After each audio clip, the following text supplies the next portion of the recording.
Hello everyone. Welcome to today's session on resource and development. Geography chapter 1 and chapter 2 లోని important points అన్ని కూడా మనం exam orientation లో చేస్తున్నటువంటి సిరీస్. చాలా మంది నాకు ఏమని కమెంట్స్ పెడుతున్నారంటే సార్ మీ లెసన్ చాలా లెందీగా ఉంది అని అంటున్నారు. అందుకే ఎగ్జామ్కి క్విక్ రివ్యూ కోసం మీ అందరికీ ఉపయోగపడాలి, అలాగే క్విక్గా మనకు అయిపోయే విధంగా ఉండటం కోసం ఈ ఎగ్జామ్ సిరీస్ అనేది తీసుకొచ్చాం. కాబట్టి మీరందరూ కూడా ఎగ్జామ్ సిరీస్ ఫాలో అవ్వండి. ఇప్పుడు మనం డీటెయిల్డ్ స్టడీ చేసేంత టైం అయితే మనకి లేదు. We are coming very close to the examination. Hardly మనకి 1 మంత్ ఉంది. కాబట్టి ఇప్పుడు క్విక్గా ఏది ఇంపార్టెంట్ ఎగ్జామినేషన్ పాయింట్ ఆఫ్ వ్యూలో అది మాత్రమే మీరు ఫోకస్ చేయండి. వేరేది ఏది కూడా మీరు ఎక్కువగా స్ట్రెస్ తీసుకోవద్దు. Complete proper sleep, proper health, proper diet maintain చేస్తూ మీకు వచ్చినవి బాగా చదువుకుంటూ రానివి రోజుకు ఒక్కొక్క టాపిక్ చొప్పున స్టార్ట్ చేసుకొని ఒక్కొక్క సబ్జెక్ట్లో దాని ప్రకారం మీరు ప్లాన్ చేసుకొని చదువుకోండి. So let's get started.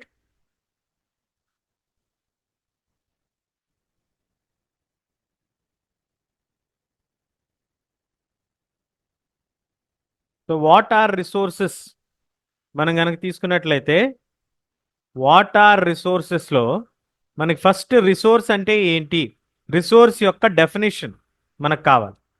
ఈ రిసోర్స్ యొక్క డెఫినేషన్ మనం తీసుకున్నప్పుడు మనకి క్విక్గా మీరు రాయగలిగేది ఏంటి, everything that is available in the nature, in the environment. మీ చుట్టూ ఉండేటువంటి పరిసరాలు ఏదైతే ఉన్నాయో ఆ పరిసరాలన్నిటిలో కూడా మీకు అవైలబుల్గా ఉండేటువంటిది for what, to satisfy our needs, మన యొక్క అవసరాల కోసం. సో ఇందులో కొన్ని కండిషన్స్ ఉన్నాయి. టిఈసి, టిఈసి, టిఈసి అంటే ఏంటి? టీ అంటే టెక్నికలీ యాక్సెసిబుల్. టెక్నికల్ అంటే మనకు ఆ టెక్నాలజీ అనేది మనకి ఉండాలి, ఉంటేనే మనం ఏమైనా చేయగలము. Economically feasible. ఇప్పుడు మనం గోల్డ్ తవ్వితే గోల్డ్ వస్తుందని తెలిసింది మనకి, కానీ అది తవ్వటానికి దాదాపు ₹1,00,00,000 ఖర్చు అవుతుందని చెప్పారనుకోండి. Then there is no point of doing that. మనకు వచ్చేది 10 లక్షలే అయితే మనం ₹1,00,00,000 పెట్టి వచ్చేటువంటి గోల్డ్ కొంటామా అంటే, ఖర్చు చేస్తుందా గవర్నమెంట్ అంటే చెయ్యరు, ఎవరు చేయరు. కాబట్టి economically feasible or not. At the same time you should also check culturally acceptable. ఇది మనకి మన కల్చర్లో యాక్సెప్టబుల్ ఉందా లేదా, whether it is culturally acceptable or not. So T E C resource అనగానే మీకు టీఈసి గుర్తు రావాలి. Technically, economically and culturally acceptable or not అనేది. తర్వాత ఇంటర్ డిపెండెంట్ రిలేషన్షిప్. మనకి టెక్స్ట్ బుక్లో మీరు చూసుకుంటే మీకు ట్రయాంగిల్ ఉంటుంది, ఇట్లాంటి ఒక ట్రయాంగిల్ ఉంటుంది. ఆ ట్రయాంగిల్లో మనకి టెక్నాలజీ, అలాగే ఇన్స్టిట్యూషన్స్, అట్లాగే నేచర్, ప్రకృతి నుంచి వచ్చేటువంటిది అంతా కూడా మనకి కావలసినటువంటి టెక్నాలజీ మనకు అందుబాటులో ఉందా లేదా అనేది మనం తీసుకొని దాంతో ఉన్నటువంటి గవర్నమెంట్ సిస్టమ్స్ అండ్ పాలసీస్ ఇవన్నీ కూడా మనకి అలైన్ అయితేనే we can transform things available in the environment using them by the relationship. So ఈ రిలేషన్షిప్ అనేది మనకు తెలియాలి. హ్యూమన్ బీయింగ్స్గా మనం we interact through technology and create institutions to accelerate the economic development. ఇక్కడ త్రూ టెక్నాలజీ అంటే మనం వాడేటువంటి పరికరాలు, మనం వాడేటువంటి మెషినరీ, ఇవన్నీ కూడా టెక్నాలజీ కిందకు వస్తాయి. ఇన్స్టిట్యూషన్స్ అన్నప్పుడు government policies, systems, all these come under the policies అంటే ఇన్స్టిట్యూషన్స్. ఇన్స్టిట్యూషనల్ సెటప్ అంటాం కదా అది. అలాగే classification. How do we classify the resources? రిసోర్సెస్ని బేసిక్గా 4 టైప్స్లో క్లాసిఫై చేయొచ్చు. ఫస్ట్ది ఏంటి? On the basis of origin, O. On the basis of exhaustibility, E. On the basis of ownership, on the basis of development. So OE, OD, ఈ ఓఈఓడిలో మనం గుర్తుపెట్టుకుంటే on the basis of origin, is it a living or non living అంటే biotic, abiotic. Biotic అంటే life ఉన్నాయి, abiotic no life. అలాగే renewable, non renewable. ఒకసారి వాడితే అయిపోతుంది, నాన్ రెన్యూబుల్. ఒకసారి వాడినా మళ్ళీ మళ్ళీ వాడుకోవడానికి అవకాశం ఉంటుంది, రెన్యూబుల్ ఇన్ నేచర్. ఇది ఈ ఎనర్జీకి సంబంధించి. అలాగే ఓనర్షిప్, ఇండివిజువలా, కమ్యూనిటీయా, నేషనలా, ఇంటర్నేషనల్. ఇప్పుడు ఇండివిజువల్ మీ ఇల్లు, మీ పెన్, మీ బుక్స్, ఇవన్నీ ఇండివిజువల్స్. కమ్యూనిటీ పార్క్, ఇవన్నీ కమ్యూనిటీ ఓన్. నేషనల్, నేషనల్ అంటే జాతికి సంబంధించినటువంటివన్నీ కూడా జాతీయ రహదారులు ఇవన్నీ అంటాం కదా అట్లా. ఇంటర్నేషనల్ అన్నప్పుడు మనకి మీరు ఈ మధ్య పుష్ప మూవీ కనుక చూస్తుంటే ఆ షిప్స్లో చేజింగ్ సీన్ ఉంటుంది, బోట్స్ని చేజ్ చేసేటప్పుడు ఆ బోట్స్ వెళ్ళిపోతే కానీ వీళ్ళు వెళ్ళటానికి వీలు ఉండదు అంటారు. ఎందుకు? ఆ ఇంటర్నేషనల్ బార్డర్ ఒక లైన్ ఉంటుంది అక్కడ, ఆ వాటర్లో ఒక చిన్న ట్రాఫిక్ జామ్ లాంటి లైటింగ్స్ ఉంటాయి అక్కడ. అవేంటి? అవి ఇంటర్నేషనల్ బౌండరీని తెలియజేస్తాయి. అంటే that belongs to every one, international రిలేషన్స్తో సంబంధించినటువంటి విషయం. కాబట్టి అంతర్జాతీయ సంబంధాలు. సో అక్కడి నుంచి మనకి కంట్రోలు ఉండదు, it is not our territory, అలాగనమాట. అలాగే స్టేటస్ ఆఫ్ డెవలప్మెంట్, పొటెన్షియల్ ఉంది, డెవలప్ అయ్యింది, స్టాక్, రిజర్వ్. ఇప్పుడు పొటెన్షియల్, అవకాశం ఉంది, మనం చెయ్యాలి, చేస్తే మంచి ఉపయోగం ఉంటుంది అనేటువంటిది మనకి పొటెన్షియల్. డెవలప్డ్, ఎస్, ఇక్కడ పెట్రోల్ ఉంది, తీసాము, వాడుకుంటున్నాం, డెవలప్ చేసుకున్నాం. స్టాక్, కొంత స్టాక్ రిజర్వ్లో ఉంది. ఆ స్టాక్ ఏంటంటే కింద ఉంది, మనకు తెలుసు, కానీ దాన్ని వాడే టెక్నాలజీ ఇంకా తెలియట్లేదు మనకి, అలాంటి దాన్ని స్టాక్ అంటాం. రిజర్వ్స్ అంటే మనకి వాడుకోవడం తెలుసు, అది ఎలా యూజ్ చేయాలో తెలుసు, అది ఎలా వాడుకుంటామో తెలుసు, కాబట్టి దాన్ని ఫ్యూచర్ పర్పస్ కోసం రిజర్వ్ చేసాం, దాన్ని రిజర్వ్స్ అంటాం. ఈ విధంగా మనం ఈ యొక్క క్లాసిఫికేషన్ ఆఫ్ రిసోర్సెస్ని క్లాసిఫై చేయాలి. 4, ప్రతి దానికి ఒక చిన్న చిన్న కోడ్ వర్డ్స్ ఉంటాయి, అవి గుర్తుపెట్టుకుంటే మీరు ఈజీగా చేసుకోగలుగుతారు, కన్ఫ్యూజ్ అవ్వాల్సిన పని లేదు. చక్కటి డయాగ్రామ్ కూడా ఇచ్చారు మనకి టెక్స్ట్ బుక్లో.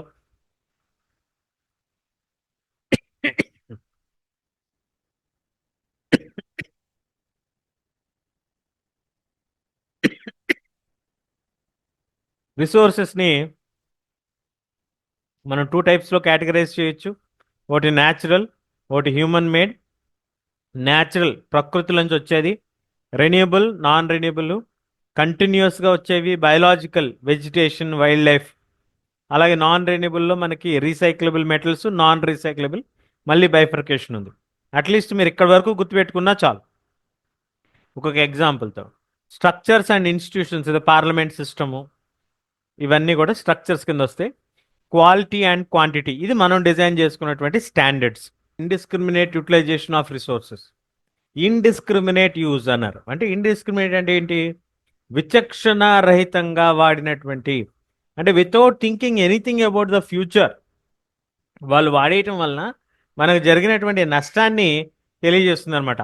సో యాజ్ ఎ రిజల్ట్ ఒకటి మనకేంటంటే కావలసిన రిసోర్సెస్ ఉన్నాయి, కానీ because of the greed of few people, కొంతమంది యొక్క స్వార్థం వలన ఇవి మనకి ఎక్కువగా అందుబాటులో లేవు. అక్యుములేషన్ ఆఫ్ రిసోర్సెస్, కొంతమంది బాగా రిసోర్సెస్ని కంట్రోల్ చేస్తూ లేనివారు, అంటే కంట్రోల్ లేని వారిని హ్యావ్ నాట్స్ కింద, హ్యావ్స్ కింద, రిచ్ అండ్ పువర్ కింద డివైడ్ చేశారు. అట్లాగే ఇన్ గ్లోబల్ ఎకనాలజికల్ క్రైసిస్ ఎప్పుడైతే పెరుగుతుందో, గ్లోబల్ వార్మింగ్ బాగా పెరుగుతుంది, ఓజోన్ లేయర్ డిప్లీషన్ జరుగుతుంది, ఎన్విరాన్మెంటల్ పొల్యూషన్, అలాగే ల్యాండ్ డిగ్రేడేషన్, సాయిల్ ఎరోషన్, ఇట్లాంటివన్నీ కూడా మీరు రాయొచ్చు. ఫారెస్ట్ ఫైర్స్, ఇట్లాంటివన్నీ కూడా మీరు ఎగ్జాంపుల్స్గా యాడ్ చేసుకోవచ్చు. So problems created as a result of indiscriminate utilization of natural resources అని ఒక క్వశ్చన్ మార్క్ ఇస్తారు. 1, depletion of resources, faster rate, depletion అవుతున్నాయి కానీ చాలా త్వరగా ఎక్కువ వాడేస్తున్నారు. ఉదాహరణకి ఫారెస్ట్, ఫారెస్ట్ మొత్తాన్ని కూడా నరుక్కుంటూ వెళ్ళిపోతున్నారు. రోజుకి సుమారుగా ఒక 10,000 ఎకరాలు నరుకుతున్నారు అనేటువంటిది ఒక స్టడీ. సో ఇట్లా మనకి ఎక్కువ ఒక ట్రీని పెంచాలంటే దాదాపు 20 నుంచి 30 సంవత్సరాలు టైం పడుతుంది. కానీ మనకు అక్కడ కనుక చూసుకున్నట్లయితే 10,000 మొక్కల్ని కట్ చేయటం వలన మనకి చాలా నష్టం జరుగుతుంది. దానివల్ల మనకి ఉపయోగపడేటువంటి పేపర్ లేదా అదర్ ఇండస్ట్రీస్ అన్నీ కూడా పనిచేస్తున్నప్పటికీ మనం ఏమనుకుంటున్నాం, అభివృద్ధి అంటే చెట్లు నరికేసి ఆ స్థలాల్లో మనం అపార్ట్మెంట్లు కట్టుకోవటం, ఇల్లులు కట్టుకోవటం ఇదే అనుకుంటున్నాం తప్ప మనకి దీనివల్ల జరిగేటువంటి నష్టం తెలియట్లేదు అనేటువంటి ఆస్పెక్టే ఈ ఇండిస్క్రిమినేట్ యూజ్ అనేటువంటి పాయింట్లో మనకు వస్తుందన్నమాట. సో అది మీరు నోట్ చేసుకోవాలి. Next very very important question, గ్యారంటీగా మనకి ఒక బిట్స్ రూపంలో కానీ 3 మార్క్స్ క్వశ్చన్స్లో కానీ వచ్చేటువంటి అవకాశం ఉన్నటువంటి పాయింట్స్ ఇవి. Rio de Janeiro earth summit లేదా ఎర్త్ సమిట్ అని 1992 ఇది ఒకటి. సో ఇందులో 100 హెడ్స్ జాయిన్ అయ్యారు. జూన్ 1992లో జరిగింది first international earth summit to address the urgent problems. ఏమిటా problems? Environmental problems and socio economic development problems. ఈ ప్రాబ్లమ్స్ని అడ్రస్ చేయడానికి వాళ్ళు మీట్ అయ్యారు. దీంట్లో ఒక డిసిషన్ కూడా తీసుకున్నారు. అదేంటంటే agenda 21. Agenda 21 is very very important. What is agenda 21? Agenda 21 అంటే మనకి declaration by the world leaders in the year 1992. సుమారు ఎంతమంది? 100 కంట్రీస్ హెడ్స్ జాయిన్ అయ్యారు. ఎక్కడ? బ్రెజిల్లో. ఎవరున్నారు ఇందులో? కాన్ఫరెన్స్ని ఎవరు హోస్ట్ చేశారు? United nations conference on environment and development. వాళ్ళు ఏం చెప్పారంటే ఇందులో 2 ప్రిన్సిపల్స్ వాళ్ళు తీసుకొచ్చారు. ఒకటి టు కంబాట్ అంటే to stop, to fight environmental damage, poverty, diseases. ఇవి 3 కూడా ఏదైనా జబ్బులు కానీ పేదరికాన్ని కానీ లేదా ఎన్విరాన్మెంటల్ డ్యామేజ్ ఏదైనా జరుగుతున్నటువంటి పర్యావరణానికి నష్టం ఇట్లాంటివన్నీ కూడా కామన్ ఇంట్రెస్ట్గా పెట్టుకొని అందరం కలిసి మ్యూచువల్గా కోఆపరేట్ చేసుకుంటూ పనిచేయాలి అనేటువంటిది ఒకటైతే, రెండోది మనకున్నటువంటి స్థానిక సమస్యలను బట్టి మీరు ఓన్ ఎజెండా ప్రిపేర్ చేసుకోండి. So this is very important. Local government, local agenda. మీకున్నటువంటి ప్రాబ్లంని బట్టి మీరు డిసైడ్ చేసుకోండి. మీకుండే ప్రాబ్లం ఏదో మీకు తెలుస్తుంది బాగా, కాబట్టి మీరు దాన్ని బట్టి డిసైడ్ చేసుకుంటే మీకు కావాల్సినటువంటి హెల్ప్ కానీ సపోర్ట్ కానీ అదర్ కంట్రీస్ నుంచి అడిగేటువంటి అవకాశం ఉంటుంది అనేటువంటి ఒక ఆస్పెక్ట్ని ఇక్కడ తీసుకొచ్చారు. అట్లాగే రిసోర్స్ ప్లానింగ్. రిసోర్స్ ప్లానింగ్ గ్యారంటీగా క్వశ్చన్ వస్తుంది. ఎందుకు అని అంటే మనకు ఉన్నటువంటి రిసోర్సెస్ని మనం ఎలా ప్లాన్ చేసుకోవాలి. సో దానికి సంబంధించి ఫస్ట్ రిసోర్స్ ప్లానింగ్ అనేది ఒక వైడ్లీ యాక్సెప్టెడ్ స్ట్రాటజీ. ఎందుకు? వై? బికాస్ జుడిషియస్ యూజ్, న్యాయబద్ధంగా అక్కడ ఎంతవరకు వాడాలి ఎంతవరకు వాడకూడదు అనేటువంటి ఒక లాజికల్ ప్రాసెస్ ద్వారా మనం డిఫైన్ చేసేటువంటి పద్ధతి ఇది. అందుకే రిసోర్సెస్ ఎందుకు చేయాలి అంటే బేసిక్గా మనకు ఉన్నటువంటి రిసోర్సెస్ అన్నీ కూడా they are not evenly distributed. అవి ఏవి కూడా ఈవెన్గా డిస్ట్రిబ్యూట్ అయ్యి ఉండవు. కాబట్టి కొన్ని ప్రాంతాలు బాగా ఎక్కువ రిసోర్సెస్ ఉంటే కొన్ని ప్రాంతాలు బాగా తక్కువగా రిసోర్సెస్ ఉంటాయి. ఎగ్జాంపుల్ సోలార్ ఎనర్జీ బాగా ఎక్కువగా ఉంటుంది రాజస్థాన్లో.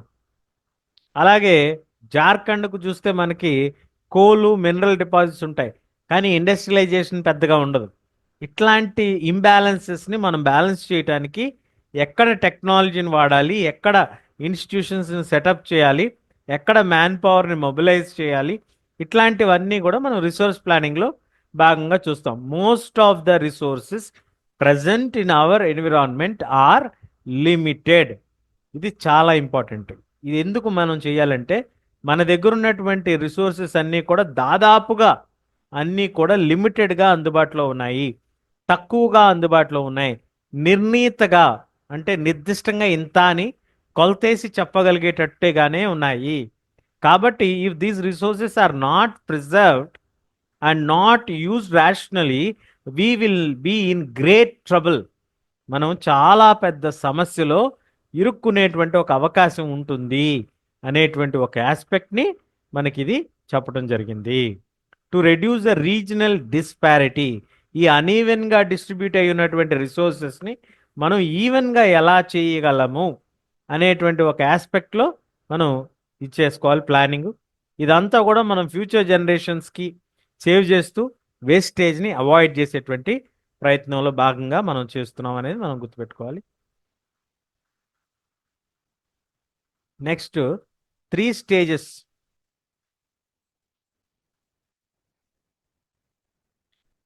ఉన్నట్లయితే ఫస్ట్ స్టేజ్ వచ్చి మనకి ఐడెంటిఫికేషన్ అండ్ ఇన్వెంటరీ. ముందు ఐడెంటిఫై చేసి ఏమేమి రిసోర్సెస్ ఉన్నాయి వాటి యొక్క లిస్ట్ తయారు చేస్తాం మనం, దాన్ని ఇన్వెంటరీ అంటాం.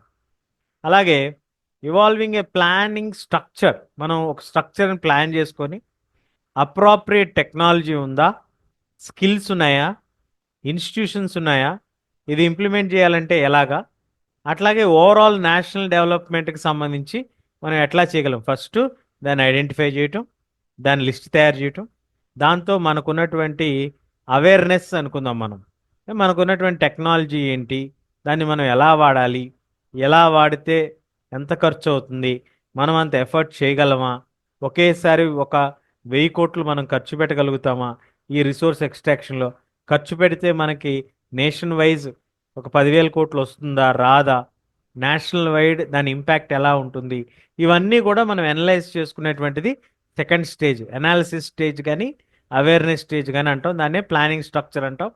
థర్డ్ స్టేజ్లో మనం ఈ రిసోర్సెస్ డెవలప్మెంట్ మన దేశం యొక్క అభివృద్ధికి ఎలా ఉపయోగపడతాయి అనేటువంటి ఆస్పెక్ట్ని కూడా మనం డిస్కస్ చేసుకుంటాం.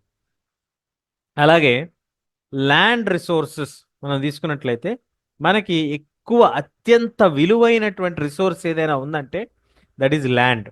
ఎందుకు ల్యాండ్కి అంత డిమాండ్ అంటే ల్యాండ్ అనేది మనకి లిమిటెడ్గా అవైలబుల్గా ఉంటుంది, వెరైటీ ఆఫ్ ఫీచర్స్ ఉండటం, ముఖ్యంగా మౌంటైన్స్, ప్లేటోస్, ప్లేన్స్, ఐలాండ్స్ ఉండటం వలన ఉన్నటువంటి ల్యాండ్లో కూడా కొంత ల్యాండే మనకు అవైలబుల్గా ఉంటుంది.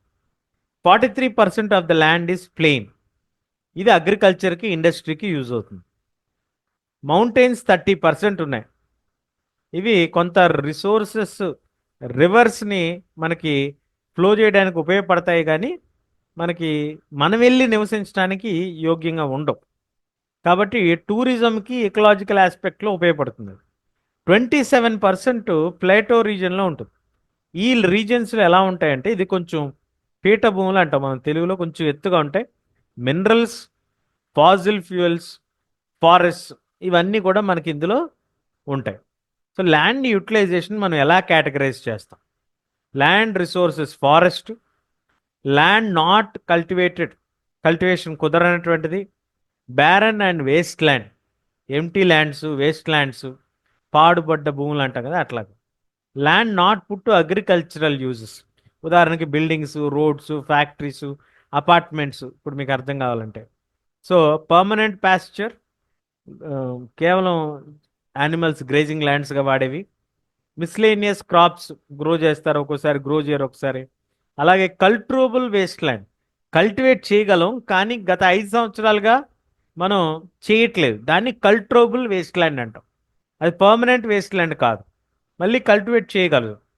అలాగే ఫాలో ల్యాండ్, ఫాలో ల్యాండ్ అంటే 1 సంవత్సరం నుంచి 5 సంవత్సరాల మధ్య వయసులో, అంటే సంవత్సర కాలంలో మనం అక్కడ అగ్రికల్చర్ పంట పండించట్లేదు. అలాగే లెస్ దాన్ 1 ఇయర్ అయితే కరెంట్ ఫాలో అంటాం, ప్రస్తుతానికి ఇది ఫాలో ల్యాండ్ అండి, అంతకుముందు కాదు అనేటువంటి మీనింగ్ వస్తుంది. నెట్ ఏరియా సోన్, ఈ నెట్ ఏరియా సోను మనకి ఎంత ఏరియా మనం సోన్ చేస్తున్నాం క్రాప్స్, గ్రాస్ క్రాప్డ్ ఏరియా ఎంత క్రాప్ ఏరియా చేస్తున్నాం, ఇవన్నిటిని కూడా 1 మార్క్ ఎంసీక్యూస్లో అడిగేటువంటి అవకాశం ఉంటుంది. So physical extent of land where the crop sown harvested is known as net sown area. ఎంత ఏరియాలో అయితే మనం పంటేసి పంటను పండించుకుంటామో, కోత కోస్తామో, దాన్ని నెట్ సోన్ ఏరియా అంటాం. గ్రాస్ క్రాప్డ్ ఏరియా అంటే మోర్ దాన్ వన్స్ అగ్రికల్చరల్ ఇయర్లో చేసినటువంటి దాన్ని గ్రాస్ క్రాప్డ్ ఏరియా అంటాం. అలాగే land use patterns in India. So మన ఇండియాలో 93% అగ్రికల్చరల్ ఏరియా కిందే ఉంది, టోటల్ జియోగ్రాఫికల్ ఏరియాలో 93% మనకు అవైలబుల్గా ఉంది. ఉన్నటువంటి 100%లో 93% ఉంది. మరి మిగతాది ఏదండి? Land use reporting especially in the north eastern స్టేట్స్లో అస్సాం తప్ప ఎక్కడా కూడా మనకి ల్యాండ్ డీటెయిల్స్ దొరకలేదు. రెండవది కొంత Jammu and Kashmir area Pakistan, China లాంటి కంట్రీస్ ఆక్యుపైడ్గా ఉన్నాయి కాబట్టి మీ అందరికీ తెలుసు, వార్తల్లో వాటిలో చూస్తూ ఉంటారు. పాక్ ఆక్యుపైడ్ కాశ్మీర్ అని, చైనా ఆక్యుపైడ్ కాశ్మీర్ అని, ఇట్లా కొంత భూభాగం వాళ్ళ కంట్రోల్లో ఉంది కాబట్టి దాని వలన మనకి ఫుల్గా మన ల్యాండ్ మనకు అవైలబుల్. ఒకటి, నార్త్ ఈస్టర్న్ స్టేట్స్లో మనకు ఉండేటువంటి ఈ యొక్క ల్యాండ్ కరెక్ట్ స్టాటిస్టికల్ డేటా లేకపోవటం. అట్లాగే సెకండ్ ఆస్పెక్ట్ వచ్చి మనకి జమ్మూ అండ్ కాశ్మీర్ రీజియన్లో మనకి పాకిస్తాన్, చైనా వాళ్ళు ఆక్యుపై చేసుకున్నటువంటి ల్యాండ్స్ లేదా వివాదాస్పద భూములు, అక్కడికి వెళ్ళి అగ్రికల్చర్ చేయలేం కదా అది. So as per the national forest policy of 1952, ఎంత percentage of geographical area should be under the forest cover? దయచేసి అందరూ నోట్ చేసుకోండి. 33% ఆఫ్ ద టోటల్ జియోగ్రాఫికల్ ఏరియాలో 33% మనకి ఫారెస్ట్ కవర్ ఉంటేనే then environmental balance will be possible అనేది మనకి study ద్వారా తెలియజేశారు. అలాగే మనకి essential in maintaining ecological balance, forest cover బాగుంటే ఎకలాజికల్ బ్యాలెన్స్ బాగుంటుంది. అలాగే people, millions of people living in the fringes of the forest depend on it. ఆ ఫారెస్ట్ అంచుల్లో బతికేటువంటి వాళ్ళు కూడా అక్కడ జీవిస్తూ ఉంటారు. ఫారెస్ట్ లేకపోతే వాళ్ళ జీవనానికి కూడా అది చాలా ప్రమాదంగా కుదిరేటువంటి అవకాశం ఉంటుంది మనకి. సో ల్యాండ్ డీగ్రేడేషన్ ఎలా జరుగుతుంది? మైనింగ్ వలన జరుగుతుంది, ఓవర్ గ్రేజింగ్ వలన జరుగుతుంది, ఓవర్ ఇరిగేషన్ వలన జరుగుతుంది. అలాగే మనకి వేస్ టు ప్రివెంట్, మనం ఎలా దీన్ని ప్రివెంట్ చేయగలుగుతాము అని అంటే ప్రాపర్ మేనేజ్మెంట్ ఆఫ్ గ్రేజింగ్, నిర్ణీతమైనటువంటి ల్యాండ్స్ ఎలకేట్ చేసి అక్కడ చేయటం ద్వారా. ఎఫారెస్టేషన్, డీఫారెస్టేషన్కి ఆపోజిట్ ఎఫారెస్టేషన్, డి బదులు F, AF afforestation. Shelter belts, ఈ వెళ్తున్నటువంటి గాలిని ఆపాలంటే ఇక్కడ మొక్కలు పెట్టుకుంటూ వెళ్తే ఈ గాలి వెళ్ళి దీన్ని తగిలి పడిపోతుంది అనమాట. అంటే మొక్కల్ని ఒక అడ్డులాగా వేసుకుంటూ వెళ్ళటం. ఇట్లా కంట్రోలింగ్ ఓవర్ గ్రేజింగు, శాండ్ డ్యూన్స్ని కంట్రోల్ చేసుకుంటూ వెళ్ళటం, టానీ బుషెస్, ఇవన్నీ ఉంటే కొంత సాయిల్ పొల్యూషన్, ల్యాండ్ పొల్యూషన్ ఇవన్నీ కూడా తగ్గుతాయి. వేస్ట్ ల్యాండ్స్ని ప్రాపర్గా మేనేజ్ చేసుకున్నా కూడా మనకి పొల్యూషన్ తగ్గించుకునేటువంటి అవకాశం ఉంటుంది. సాయిల్లో ఉండేటువంటి ఫ్యాక్టర్స్ ఏంటి? మనకి రిలీఫ్ ఫీచర్స్ ఉంటాయి. సాయిల్ డయాగ్రామ్ కూడా మీరు చూసే ఉంటారు. ఆ soil layers, top layer, top humus layer, ఈ humus layer, top layers, under layer, sub layers, ఇవన్నీ కూడా ఉంటాయి. ఇవి మనకి పేరెంట్ రాక్, బెడ్ రాక్, అక్కడ ఉండేటువంటి క్లైమేటు, వెజిటేషను, వీటన్నిటిపై ఆధారపడి మనకి ఆ సాయిల్ యొక్క ఫార్మేషన్ అనేది మనకి కలుగుతూ ఉంటుంది. అలాగే వేరియస్ ఫోర్సెస్ కూడా పనిచేస్తూ ఉంటాయి. రన్నింగ్ వాటర్, విండ్, గ్లేషియర్, అట్లాగే డీకంపోజర్స్, అట్లాగే ఇవన్నీ కూడా మనకి సాయిల్ ఫార్మేషన్లో ఉంటాయి. కెమికల్ అండ్ ఆర్గానిక్ చేంజెస్, రసాయనిక మార్పులు, అలాగే ఆర్గానిక్గా మనకి మొక్కలు ఏదైనా ఎండిపోవటం, అవన్నీ కూడా ఫాజిల్ ఫ్యూయల్స్ కింద తయారవుతాయి. అలాగే క్లాసిఫికేషన్ ఆఫ్ సాయిల్స్ కనుక మనం చూసుకుంటే మనకి మీకు ఇందులో మ్యాప్ పాయింటింగ్ వస్తుంది. ఇక్కడ ఈ మ్యాప్ పాయింటింగ్లో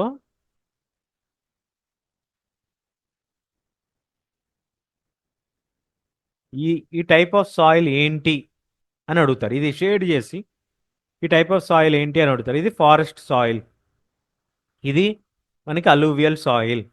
నెక్స్ట్ ఇక్కడ డ్రై యారిడ్ సాయిల్, ఇది రెడ్ అండ్ ఎల్లో సాయిల్. ఇదంతా కూడా మనకి బ్లాక్ సాయిల్ కిందకు వస్తుంది అనుకుంటా. ఎస్, ఇది బ్లాక్ సాయిల్.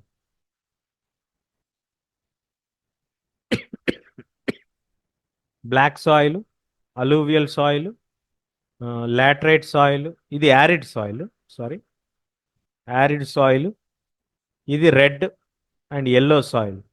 అలాగే మనకి లాటరైట్ కొంచెం లైట్ పింక్, ఇది లాటరైట్ సాయిల్. కొంచెం కొంచెం మాత్రమే ఉంది, చూసుకొని మార్క్ చేసుకోండి. So they will give you the soil, they will ask you to identify. కాబట్టి ఐడెంటిఫై చేయాలి మీరు అంతవరకే. సో అలూవియల్ సాయిల్కి ఉండేటువంటి లక్షణాలు ఏంటి? ఎక్కువ ప్రాంతం ఉంది కాబట్టి సెడిమెంట్స్ వలన ఫామ్ అయింది. శాండ్, సిల్ట్, క్లే కరెక్ట్ ప్రపోర్షన్స్లో ఉంటాయి. దీంట్లో కావలసినంత ఫెర్టైల్ సాయిల్ ఇది. ఎందుకు? పొటాషియం, ఫాస్ఫరిక్ యాసిడ్, లైమ్ ఇవన్నీ ఉంటాయి కాబట్టి sugar cane, paddy, wheat, other సీరియల్స్కి ఇది బాగా హెల్ప్ అవుతుంది. అట్లాగే హై ఫెర్టిలిటీ వలన ఈ రీజన్ ఇంటెన్సివ్గా పాపులేట్ అవడానికి కూడా కారణం ఉంది. Khadar, bangar 2 types of soils మనం నేర్చుకున్నాం. ఓల్డ్ సాయిల్, న్యూ సాయిల్ అంటాం.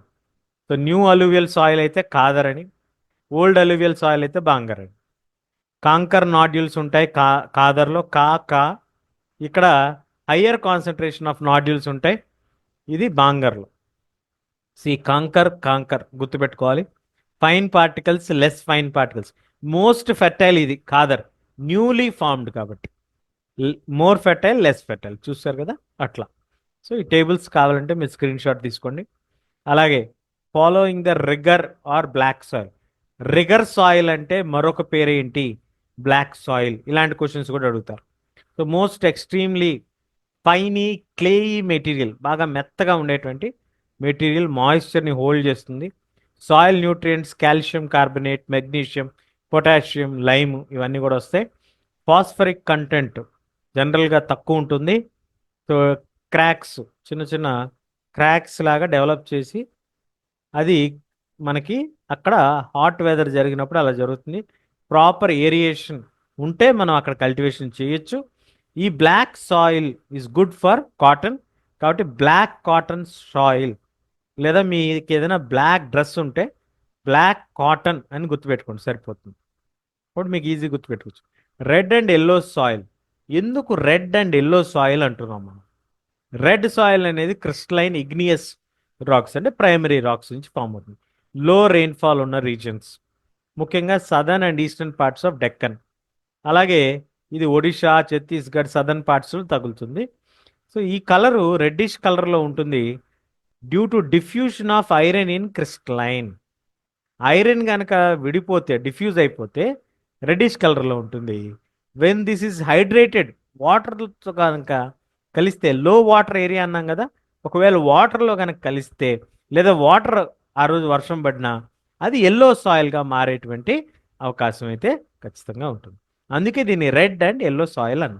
వాటర్ ఉన్న ప్రాంతంలో ఎల్లోగా కనబడుతుంది, వాటర్ లేని ప్రాంతంలో రెడ్గా కనబడుతుంది. లేటరైట్ సాయిల్, ఇది develops under tropical and sub tropical climates. Alternatively wet and dry seasons ఉంటాయి ఇక్కడ. So intense leaching due to heavy rain, బాగా సాయిల్ ఎరోడ్ అయిపోతుంది. డీప్ ఎసిడిక్గా ఉంటుంది. డెఫిషియంట్ ఇన్ ప్లాంట్ న్యూట్రియంట్స్, కాబట్టి ఇది ప్లాంట్స్ పెంచుకోవడానికి అంత అనువైనటువంటి ప్రాంతం కాదు. ఆల్మోస్ట్ డ్రై కాదు, కానీ దాదాపుగా డ్రైకి ఉండేటువంటి ఫీచర్స్ అన్నీ కూడా ఉంటాయి దీనికి. ఇది మనకు వెస్ట్రన్ ఘాట్స్లో కొన్ని ప్రాంతాల్లో, మహారాష్ట్రలో, వెస్ట్ బెంగాల్లో, నార్త్ ఈస్ట్ రీజన్స్లో కొన్ని ప్రాంతాల్లో కనిపిస్తుంది. యారిడ్ వచ్చి brown, red to brown colour మధ్యలో ఉంటుంది. సో ఆ కలర్స్ కూడా అడిగేటువంటి అవకాశం ఉంటుంది. So generally sandy in texture, saline in nature, ఉప్పు శాతం ఎక్కువగా ఉంటుంది. Salt content is very high. అలాగే common salt is obtained by evaporating water. ఈ వాటర్, ఇక్కడ ఏదైతే వాటర్ శాండ్ కలుపుతుందో ఆ వాటర్ని కనుక ఎవాపరేట్ చేస్తే మనకు ఉప్పు దొరుకుతుంది ఇక్కడ. అలాగే dry climate, high temperature, evaporation is fast, అందుకే ఇక్కడ ఉప్పు ఎక్కువగా చేస్తారు. Soil lakhs humus and moisture. Humus కానీ మాయిశ్చర్ కానీ అసలు ఏమీ ఉండదు, తక్కువగా ఉంటుంది.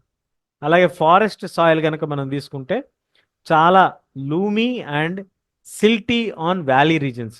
ఎక్కడైతే వ్యాలీస్ ఉంటాయో ఆ వ్యాలీస్ నుంచి వచ్చేటువంటి వాటర్ దగ్గరలో ఫారెస్ట్ కనుక ఉంటే ఆ ఫారెస్ట్లో మనకి ఈ యొక్క కోర్స్ గ్రెయిన్డ్ అప్పర్ స్లోప్స్ నుంచి వస్తుందన్నమాట. సో స్నో కవర్డ్ ఉంటుంది జనరల్గా హిమాలయస్ అయితే. అదే డినండేషను లేకపోతే అసిడిక్ నేచర్స్ కలిగి ఉంటాయి ఇవి. లో హ్యూమస్ కంటెంట్, ఎందుకంటే ఇక్కడ ఎక్కడా కూడా మనకి ప్లాంట్స్ డీకంపోజ్ అవడానికి పాసిబిలిటీ లేదు. ఇక్కడ అన్నీ కూడా వ్యాలీస్ ఎరోడ్ అయిపోయి ఉంటాయి. కాబట్టి లోవర్ పార్ట్స్ ఆఫ్ ద వ్యాలీస్లో కొంత రివర్ ట్రేసెస్ లేదా అలూవియల్ ఫ్యాన్స్. అలూవియల్ ఫ్యాన్స్ అంటే అలూవియల్ సాయిల్ దగ్గర ఇలాంటి ఒక ఫ్యాన్ లాంటి స్ట్రక్చర్ మనకి ఇలా ఫామ్ అవుతుంది అనమాట ఆ ప్లేన్ దగ్గర. దాన్ని అలూవియల్ ఫ్యాన్స్ అంటాం. ఇట్లా అలూవియల్ ఫ్యాన్స్ అంటాం. ఇలాంటి ఒక ల్యాండ్ మీద ఈ టెర్రస్ ఫ్యాన్ లాగా ఫామ్ అవుతుంది, అందుకే దాన్ని అలూవియల్ ఫ్యాన్స్ అంటాం. అలాగే soil erosion, soil conservation. Any types of soil erosions ఉన్నాయి మనకి. Different types of soil erosions మనకు కనిపిస్తూ ఉంటాయి. గల్లీ ఎరోషన్, షీట్ ఎరోషన్. గల్లీ ఎరోషన్ అంటే running water cutting through the clay soil. Clay soil అంటే బంకమట్టి డీప్ ఛానల్స్ ఇట్లా లోతుగా కట్ చేసుకుంటూ వెళ్తే దాన్ని ఈ పార్ట్ కనుక వెళ్ళిపోతే దాన్ని మనం గల్లీ ఎరోషన్ అంటాం. అదే బ్యాడ్ ల్యాండ్ అని రావిన్స్ అని కూడా అంటాం. అదే మనకి షీట్ టాప్ లేయర్, షీట్ మొత్తం వెళ్ళిపోయింది అనుకోండి, that is called sheet erosion. Top layer of the soil is washed అవే అనేటువంటి పాయింట్ అయితే మనం ఇక్కడ చూసుకోవాలి. ఈ 1 మార్క్ క్వశ్చన్స్లో వస్తాయి. So causes of soil erosion ఎందుకు వస్తున్నాయి? Human activities, deforestation, over grazing, mining, ఇవన్నీ కూడా కారణం. Natural forces, wind, glacier, cyclones, erosions, running water, floods, ఇవన్నీ కూడా మనకి natural forces. Soil erosion causes defective methods of farming, ploughing in the wrong way, ఎక్కువగా తవ్వేసేయటం లేదా డౌన్ స్లోప్లో ఎక్కువగా వాటర్ని ఇచ్చేసేయటం, ఇట్లాంటివన్నీ కూడా మనకి సాయిల్ ఎరోషన్ కారణం అవుతాయి. What are the measures to prevent them? మనం ఎలా ప్రివెంట్ చేయగలం ఇది అంటే కాంటూర్ ప్లవింగ్. అంటే చెప్పాను కదా, ఇట్లా మనకి స్టీప్స్ లాగా ఉంటే ఇక్కడ మనం ట్రీస్ని పెట్టుకున్న ఇట్లా బ్లాక్ చేస్తూ ఆ స్పీడ్ని తగ్గించేటట్టుగా చేసుకోగలిగితే మనకు అది కాంటూర్గా ఉంటాయి బండ్స్ కింద. అలాగే టెర్రస్ కల్టివేషన్, ఇట్లా స్టీప్ షేప్స్లో కట్ చేసుకుంటే టెర్రస్లో కల్టివేషన్ కనుక చేస్తే అది కూడా మనకి సాయిల్ కానీ వాటర్ కానీ ఎక్కువ ఫాస్ట్గా రన్ అయిపోకుండా కాపాడుతుంది, ఆగుతుంది. అట్లాగే స్ట్రిప్ క్రాపింగ్, స్ట్రిప్స్ లాగా మనం లైన్స్లో అసెంబ్లీ లైన్స్ నుంచి ఉంటాం కదా, అలాగే స్ట్రిప్స్ లాగా పెట్టి చేసుకున్న ఉపయోగపడుతుంది. లేదా ప్యాచెస్, ఒక ప్యాచ్ ఆఫ్ ల్యాండ్ తర్వాత ఒక ప్యాచ్ అట్లా చేసుకున్నా కూడా we can do it. Shelter belts, rows of trees, కొన్ని ట్రీస్ని మనం శాండ్ లేదా ఎక్కడైతే ఎక్కువగా ఎయిర్కి వాటర్ ఇది శాండ్ ఎగిరిపోతుందో లేదా సాయిల్ ఎగిరిపోతుందో అక్కడ ట్రీస్ని కనుక నాటి అదొక ట్రాఫిక్లో మనకి మధ్యలో పెడతారు కదా, బ్లాక్ లాగా పెడితే ట్రీస్ని న్యాచురల్గా అది కూడా స్టెబిలైజ్ చేసి శాండ్ డ్యూన్స్ని తగ్గిస్తుంది. ఇవి మెథడ్స్. ఎనీ 2 మెథడ్స్ రాయమనొచ్చు, ఎనీ 4 రాయమనొచ్చు, ఎనీ 3 ఇవ్వమనొచ్చు, అట్లా ఏదైనా అడగచ్చు. సో బయోడైవర్సిటీ, ఇప్పుడు మనం సెకండ్ చాప్టర్కి వెళ్తున్నాం. Biodiversity. So forest and biodiversity. Biodiversity అంటే number of variety of organisms living in a specific region. దాన్నే ప్లాంట్స్, యానిమల్స్, మైక్రో ఆర్గానిజమ్స్, ఇవన్నీ కూడా ఈకోసిస్టంలో భాగంగా మనం చెప్పుకోవచ్చు. ఇవి ఇంపార్టెంటా? Yes, they are very very important. ఎందుకంటే the plants, animals, micro organisms recreate the quality of air we breathe, the water we drink. So మనకు కావాల్సినటువంటి ఎయిర్ మంచి క్వాలిటీగా ఉంటుంది, వాటర్ మనకి ఇది అవుతుంది, సాయిల్, ల్యాండ్, అలాగే మనం తినేటువంటి ఫుడ్, ఇవన్నీ కూడా మనకి ఉపయోగపడుతుంది. కాబట్టి it plays a very crucial role. అలాగే ఇవి మాత్రమే కాదు, మనకు మాత్రమే కాదు, ఇంకా అదర్ లివింగ్ బీయింగ్స్కి కూడా ఉపయోగపడుతుంది. ప్రైమరీ ప్రొడ్యూసర్స్గా పనిచేస్తుంది. ఫారెస్ట్కి, ఇండస్ట్రీస్కి, మినరల్ బేస్డ్ ఇండస్ట్రీస్కి, ఇండస్ట్రియల్ అర్బన్ ఎకానమీకి కూడా ఉపయోగపడుతుంది. So forest plays a key role in primary producers, supports flora and fauna, plants and animals, fruits, flowers, medicines, food, ఇవన్నీ కూడా ఉపయోగపడేలాగా చేస్తుంది. సో మనం కన్జర్వ్ చేయాలా? Yes, we need to conserve because they are life support systems. What are life support systems? మనిషి యొక్క జీవితానికి ఉపయోగపడేటువంటిది ఏదైనా సపోర్ట్ సిస్టమ్ అంటాం, దాన్నే లైఫ్ సపోర్ట్ సిస్టమ్స్ అంటాం. ఇక్కడ వాటర్, ఎయిర్, సాయిల్, ఈ 3 కూడా మనకి సపోర్ట్ సిస్టమ్స్ కానీ చెప్తున్నాం. సో వీటిని ప్రిజర్వ్ చేసుకోవాలంటే మనం ఫారెస్ట్ అండ్ వైల్డ్ లైఫ్ని ప్రిజర్వ్ చేసుకోవాలి. డిఫరెంట్ వెరైటీస్ ఆఫ్ ప్లాంట్స్, యానిమల్స్ని మనం ఇది చేసుకోవాలి. Heavily dependent on maintenance of aquatic biodiversity. Fisheries కనుక ఉంటే ఫిషెస్ కావాలి, different varieties of aquatic life, మనకి వాటర్ అక్వాటిక్ బయోడైవర్సిటీని కూడా మనం మెయింటైన్ చేసుకోవాలి. Steps taken for conservation. A steps తీసుకుంటున్నాం మరి? ఓకే, ఇంపార్టెంట్ అన్నాం. వైల్డ్ లైఫ్ ప్రొటెక్షన్ యాక్ట్ తీసుకొచ్చాం 1972. మనకి 1972లో ఒక యాక్ట్ వచ్చింది. 1952లో forest national forest policy, wild life protection, Indian wild life protection act 52లో ఇది, 73లో ఇది. ఆల్ ఇండియా లిస్ట్ చేశారు. ఏవైతే ఎండేంజర్డ్ ఉన్నాయో వాటిని లిస్ట్ తయారు చేసి వాటి యొక్క ప్రొటెక్షన్ కోసం వాటి యొక్క హంటింగ్ మొత్తం కూడా బ్యాన్ చేశారు. అలాగే లీగల్ ప్రొటెక్షన్ ఇచ్చారు, హ్యాబిటాట్స్, రిస్ట్రిక్టింగ్ ట్రేడ్. అట్లాగే central state government national parks, wild life sanctuaries establish చేశారు. స్పెసిఫిక్ యానిమల్స్ సీరియస్గా ప్రొటెక్ట్ చేయాలని చెప్పి ప్రాజెక్ట్ టైగర్స్ తగ్గిపోతున్నాయని చెప్పి ప్రాజెక్ట్ టైగర్ చేశారు.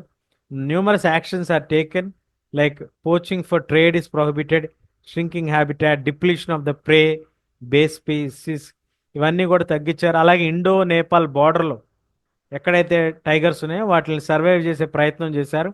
ప్రాజెక్ట్ టైగర్ వలన అందరికీ పబ్లిసిటీ తీసుకొచ్చారు. ప్రాజెక్ట్ టైగర్ ఎప్పుడు వచ్చింది year? Project tiger 1973. Next, so ఏమేమి టైగర్ రిజర్వ్స్ ఉన్నాయి ఇవి మ్యాప్లో మీరు గుర్తుపెట్టుకోవాలి. కార్బెట్ నేషనల్ పార్క్, ఇట్లని బైహార్ట్ చేయక్కర్లేదు. Sundarban, Bandhavgarh national park, Sariska, Manas, Periyar tiger reserve. మనకి సౌత్లో ఉన్నటువంటి only one tiger reserve is Periyar tiger reserve in Tamil Nadu. అది ఒక్కటి గుర్తుపెట్టుకోండి. అలాగే టైప్స్ ఆఫ్ ఫారెస్ట్, మనకి 3 టైప్స్ ఆఫ్ ఫారెస్ట్ ఉన్నాయి. Reserved forest, protected forest, unclassified forest. So reserved forest అంటే more than half completely protected, we are not allowed to go, సేఫ్గా ఉంచుతారు conservation కోసం. 1/3 of the total forest is protected forest declared by the forest department. This forest land is protected from further depletion. Already కొంత పాడైపోయింది, మిగతాది పాడవకుండా కాపాడే ప్రయత్నం చేస్తారు. థర్డ్ది వేస్ట్ ల్యాండ్స్, ప్రైవేట్ ల్యాండ్స్ లేదా చుట్టుపక్కల ఉన్నటువంటి ల్యాండ్స్ అన్నీ కూడా ఇందులో వస్తాయి మనకి. మరి డిస్ట్రిబ్యూషన్ ఎలా ఉంది? రిజర్వ్డ్ ఫారెస్ట్ మనకి జమ్మూ అండ్ కాశ్మీర్, ఆంధ్రప్రదేశ్, ఉత్తరాఖండ్, కేరళ, తమిళనాడు, వెస్ట్ బెంగాల్, మహారాష్ట్రలో ఎక్కువగా ఉన్నాయి. ప్రొటెక్టెడ్ ఫారెస్ట్ బీహార్, హర్యానా, పంజాబ్, హిమాచల్ ప్రదేశ్, ఒడిస్సా, రాజస్థాన్లో ఉన్నాయి. అలాగే అన్క్లాస్డ్ ఫారెస్ట్ గుజరాత్లో మనకి కనిపిస్తూ ఉంటాయి. లోకల్ కమ్యూనిటీస్ వాటిని చూసుకుంటూ ఉంటాయి. కమ్యూనిటీ అండ్ కన్జర్వేషన్, ఇది గ్యారంటీగా వచ్చే question. What is the role of the community in forest and wild life conservation? Forest wild life కన్జర్వేషన్లో వాళ్ళ యొక్క రోల్ ఏంటి? లోకల్ కమ్యూనిటీస్ని మనం ఇన్వాల్వ్ చేయాలి. సార్సికా టైగర్ రిజర్వ్ ఏదైతే ఉందో ఇది రాజస్థాన్లో ఉంది. Villagers have fought against the mining. అక్కడ ఉన్నటువంటి మైనింగ్ వాళ్ళని ఫైట్ చేసి వైల్డ్ లైఫ్ ప్రొటెక్షన్ యాక్ట్ చూపించి ఆ యాక్టివిటీని ఆపటం జరిగింది. అలాగే inhabitants of 5 villages of Alvar district in Rajasthan సుమారు 1200 ఎకరాల ఫారెస్ట్ని భైరవ్ దేవ్ దాకో సంచూరి అని డిక్లేర్ చేసుకుని వాళ్ళే హంటింగ్కి వెళ్లకుండా వైల్డ్ లైఫ్ మొత్తాన్ని కూడా ప్రొటెక్ట్ చేస్తున్నారు without getting any encroachments done. So అదొక మేజర్ ఎఫర్ట్. చిప్కూ మూమెంట్, ఇది హిమాలయాస్ దగ్గర సక్సెస్ఫుల్గా డిఫారెస్టేషన్ని షోకేస్ చేశారు కమ్యూనిటీ. ఫార్మర్స్ అండ్ సిటిజన్స్ కలిసి బీజ్ బచావో ఆందోళన్ ఇన్ టెహరీ అండ్ నవధాన్యం, ఈ నవధాన్యాలని కాపాడండి అనేటువంటి ఒక ధాన్యాలని ఎలా ప్రొటెక్ట్ చేసుకోవాలి, ఆ సీడ్ని ఎలా ప్రొటెక్ట్ చేసుకోవాలి అనేటువంటి దాని గురించి చెప్తున్నారు. వితౌట్ కెమికల్స్, అవి వాడకుండా ఎలాగా. అలాగే joint forest management JFM. JFM అంటే ఏంటి, ఎక్కడ ఉంది ఏంటి అనేది అడుగుతారు. సో జేఎఫ్ఎం అనగానే మనకి 1988. సో మొత్తం మనకి ఈ ఏమేమి డేట్స్ ఉన్నాయి మనకి? 1952 national forest policy, 1972 wild life act, 1973 project tiger, 1988 JFM. ఇవి మనకి మెయిన్ డేట్స్. సో జేఎఫ్ఎం అంటే లోకల్ కమ్యూనిటీస్ని ఇన్వాల్వ్ చేయటం. సిన్స్ 1988 ఒడిశా స్టేట్లో ఫస్ట్ దీన్ని ఇంప్లిమెంట్ చేశారు. JFM depends on the village institutions and activities mostly degraded forest lands managed by the forest department. Forest department local villages కలిసి పనిచేస్తూ ఉంటాయి. కమ్యూనిటీస్కి కొంత బెనిఫిట్ ఇస్తారు. నాన్ టింబర్ ఫారెస్ట్ ప్రొడ్యూసర్స్లో కొంత షేర్, దానివల్ల సక్సెస్ఫుల్గా ప్రొటెక్షన్ చేయగలుగుతున్నారు. సేక్రెడ్ గ్రోవ్స్ అంటే ఏంటి? సేక్రెడ్ గ్రోవ్స్ అంటే form of nature worship practised by the tribal people of India. మన ట్రైబల్ పీపుల్ కొన్ని రకాలైనటువంటి మొక్కల్ని వాళ్ళు దేవుడు దేవతా మొక్కలుగా భావిస్తూ ఉంటారు. దాన్ని వాళ్ళు ప్రొటెక్ట్ చేసుకుంటూ ఉంటారు. లేదా కొంత పార్ట్ ఆఫ్ ఫారెస్ట్ని దేవతా భూమిగా వాళ్ళు డిక్లేర్ చేసుకుని వాళ్ళంతటి వాళ్ళే ప్రొటెక్ట్ చేసుకుంటారు. So that is banned from any kind of other activities. So ఇవన్నీ కూడా మనకి ఇంపార్టెంట్ పాయింట్. సో సర్టెన్ సొసైటీస్లో ఇది ప్రిజర్వ్ చేసుకుంటున్నారు. ఇది ఎప్పటి నుంచో వస్తుంది. ఎగ్జాంపుల్ కమ్యూనిటీస్ ఏమైనా ఉన్నాయంటే ద ముండాస్ అండ్ ద సంతల్స్ ఆఫ్ చోటా నాగ్పూర్ వర్షిప్ మహువా కదాంబా ట్రీస్ ఒడిస్సాలో. అలాగే బీహార్ వర్షిప్ చేస్తారు టామరిన్ మ్యాంగో. మనం కూడా మన ఏరియాస్లో వేప చెట్టుని తులసి చెట్టుని మనం చేస్తాం కదా, అట్లాగనమాట. స్ప్రింగ్స్ మౌంటైన్స్ పీక్స్ ప్లాంట్స్ దేనికైనా కూడా వీళ్ళు సేక్రెడ్ని ఇస్తారు, అది ఉంటుందన్నమాట. ఇవి మనకి కీ పాయింట్స్ ఈ 2 చాప్టర్స్లో నుంచి. So wishing you all the very best. Thank you very much. See you all. Bye bye.